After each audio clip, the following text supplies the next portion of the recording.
तर दिवाळी म्हटलं की सगळं साफसफाई वगैरे झाल्यावरती सगळ्यात मेन काम असतं म्हणजे फराळ करणं. तर मला आहे ना फराळ म्हणजे फराळ करण्यामध्ये सगळ्यात आवडता पदार्थ जो आहे फराळाचा आयटम तो म्हणजे शंकरपाळे. तर मला असं वाटतं की मी ऑलमोस्ट 9th किंवा 10thला असेल तेव्हापासून मी माझ्या घरी माझ्या माहेरी शंकरपाळे बनवते. म्हणजे अगदी दिवाळी आल्यावरती आई स्वतःच मला सांगायची की चला शंकरपाळे बनवायची वेळ आली.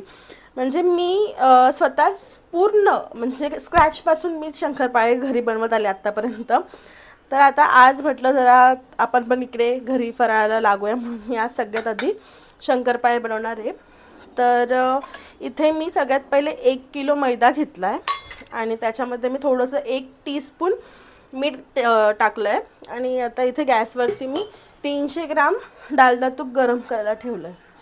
आता त्याला छान उकळी आली की जे आपण मोहन करतो ना ते मी करणार आहे.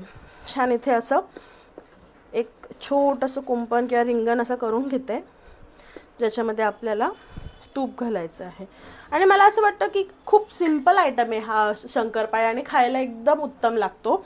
याच्यामध्ये काही रॉकेट सायन्स नाही आहे की असं काही तुम्हाला खूप काही वेगळं करायचं आहे. काही लोकांना का ते जमत नाही मला समजत नाही. सो आज मी अगदी सिंपल वेमध्ये, ना काही स्क्रिप्टेड ना काही कसं, अगदी माझ्या पद्धतीने सिंपल वेमध्ये हा रील टाकते की तुम्हाला समजायला हवं की कसे बनतात शंकरपाळे. इथे तूप घालते मी छान. बघा कसं खळखळलं आहे तूप, म्हणजे उकळलं आहे चांगलं.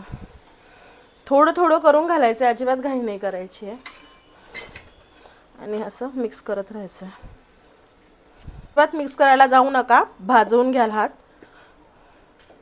आणि मग तुमची पुढची दिवाळी फराळ बाकीचं राहील बोंबलत.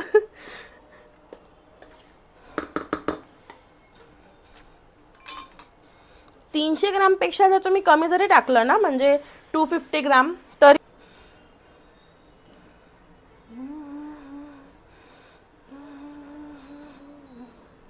250 ग्राम साखर तुमच्या चवीनुसार तुम्ही अजून ॲडजस्ट करू शकता. तसं असं मळून घ्या. हे बघा असं व्हायला पाहिजे. तुम्ही जर माझा खारीचा रील बघितला असेल ना तर तुम्हाला आयडिया येईल की मी शंकरपाळ्यांची पण लेअरिंग कशी करते.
अशा पद्धतीने जेव्हा शंकरपाळे आपण असे टाकतो बटर पेपरवर थोडासा मैदा भुरकून घ्यायचा आहे.